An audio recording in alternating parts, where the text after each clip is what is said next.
having to go to Dagobah, so you got to be careful.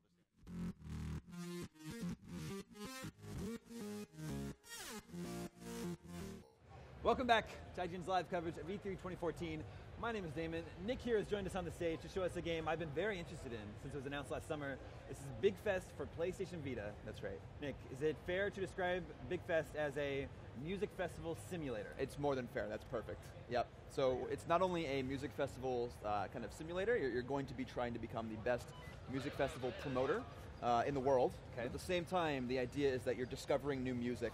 And bands out there, unsigned bands, are going to be gaining an audience on the PlayStation Vita by getting their music into the game. So all the music in the game is unsigned, unlicensed music? It's all unsigned, unlicensed. It comes to us from the company Gemendo. They're big in Europe. You can actually download their app on your smartphone if you want to check them out.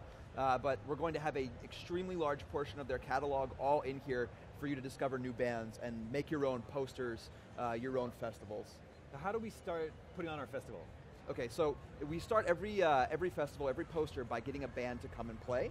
The bands are going to bring in our crowds, and then it's our job to keep those crowds happy, as well as customize our festival to keep our crowds happy, and to our tastes, of course, to try and get the vibe meter as high as we can. And you can see the vibe meter is in the top middle part of the screen.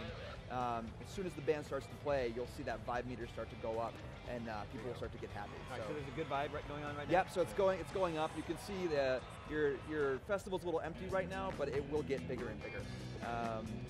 So this is actually the end of a poster, but right now what we're going to do is a whole social element to this. So we're going to be visiting other people's festivals as well. Your festival is actually persistent. So we're going to go into Lola's festival, and you can see what her big modded out festival looks like. And we're actually going to go and play a prank on her. So the better we do, the more we're going to be able to either help or be a bit naughty and prank other people's festivals as well. So we're going to this video screen. We're going to mess it up, and you'll see what happens. It's not very nice of us. Not very nice of us at the beginning, but dirty. She might come back and get a little revenge on us. So. All right, so I mean so scattered. That's a serious health hazard there. People get trampled and yes. We could have gone there and helped her build something, but we decided to mess things up. So okay. Again, another look at her big festival right there. So you say your festival is persistent. Does yes. it ever end? Like Coachella lasts 2 weekends, but then it ends. Yeah, well this is persistent. So everything you build during one of the posters, the level kind of structure is done by a poster. So in a poster, you'll pick what bands you want to play, and when they're done with their entire set list, the poster will end. But the things that you build during your poster are actually going to stay there. So the food stalls and the bathrooms and the things that you build out to really pimp out your festival are going to stay there. So someone can come and mess with it or help you out or do things.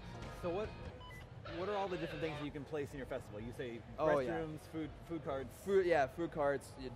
Drink things. You can mod out the lights. You can upgrade your stage. You can bring in tents for people to come and stay. So, like everything you're doing is basically upgradable. Can I set the price of bottled water at $10? Well, it's already going to be pretty high, but you're going to have a lot of thirsty fans, so I think they'll be okay with it. But there's a lot of different elements to this. One of the cool things about Big Fest is that for every poster you have a headlining band. And everybody that's playing the game, when they pick a headlining band, they're going to be giving that band a fame value, a fame score. So at the end of the day, on the aggregate, that fame value is going to let those bands rise up the game's in-game Billboard charts, right? So if you're an indie band and you haven't had people listen to your music before, they're going to be able to players are going to look into the game and see which bands are the most popular, and you have instant exposure, as an artist. That's an actual benefit to the bands whose music is in the game. Yep, and as a player, you're going to see what bands are popular and immediately have some exposure to some nice new music that people are discovering. And I see it's divided by genre over here. Yeah, this is kind of our Discover area over here. So right now they're actually building a poster, a playlist, and then the bands will get on stage in this order and start to play these songs. And is there any game mechanic around what bands you schedule for your show, whether or not they fit together and actually they have similar sounds. Like I said, the posters are kind of the level structure for the game. Okay. So there's going to be some posters that are tied to a specific genre. So if you try to bring someone in outside of that genre, people are going to start booing and your vibe's going to go down. Okay. So there's definitely a benefit to being strategic about who you're placing. So can you have more than one festival going on at once? No, one festival. Right. So you're kind of locked into a certain genre then. That's right. Well, for that poster. Okay, and when that poster ends, you can do something completely different.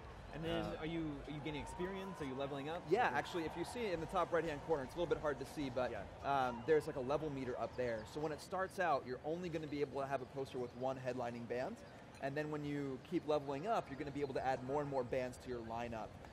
And it'll keep progressing from there. You'll unlock more things to kind of pimp out your festival and be able to make just a really customized experience. And it kind of goes with the whole music festival vibe too. The more popular the band gets, the harder they're going to be to control and the more of a diva-esque air they're going to get. So they might start having problems and you have to micromanage those problems and make sure everything's going smoothly. You earn cash from your festival? Yes, you do. And then do you have to pay the bands? You don't have to pay the bands, but you have to pay to put more things into your festival or to fix things or to basically mod it out as much as you want. So sometimes there are problems. You never know. Lola might come back and wreck one of our festivals, so we might have to pay to help that out. But we also have boost tickets. You might have just saw that on the screen. That's kind of our way to get around the generic, money just problem. So that'll help you skip some time and actually go into it. It is a free-to-play title, so... Yeah, so like, free-to-play, what is the... How do you monetize? It's basically, right now, we're only talking about those boost tickets. Okay. That's going to be things that you can buy to really speed up the pace of things. Okay. But there will be some premium items as well. So there's going to be some things you can use to mod out your festival that aren't usually available unless, there's a little bit of a premium attached to it. So that's the idea.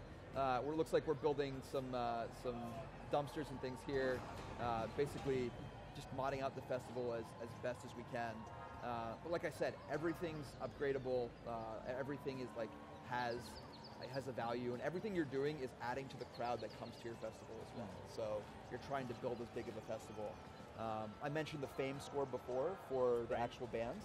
You actually have a promoter score. So the promoter score is kind of like just a person-to-person leaderboard that'll tell you how well you're doing against other people that are playing. But really, there's this whole festival side to it, and there's a whole just discovering music side to it that we want people to experience. So it's really that combination that I think makes Big Fest stand out. It's a very cool idea, very unique. Yeah, and nothing really else like this that I can think of. We're hoping a lot of people get into it. I've heard a lot of people kind of compare it to a little bit of the Tycoon series a little bit. It's kind of interesting. We'll have lots of fans experiencing different things. It'll get a little hard to micromanage. We'll also have people coming in and trying to mess up our festivals besides just other players. Okay. We'll get, we might get some people that smell bad and bring down the vibe. We might get a robber that comes and tries to take money out of our security office that we have to hunt down. So really, it's just about micromanaging that festival, discovering new music, and for the bands, it's about getting their music into a game and experiencing a whole new audience as well. So. Very cool. Big Fest should be out this year. This year, that's correct. Free to play on PlayStation Vita. Absolutely. Nick, thank you so much. Thank you so much. Have a great E3. Pleasure to be here. Viewers, stay tuned. Sports fans, in particular, stay tuned. FIFA is up next.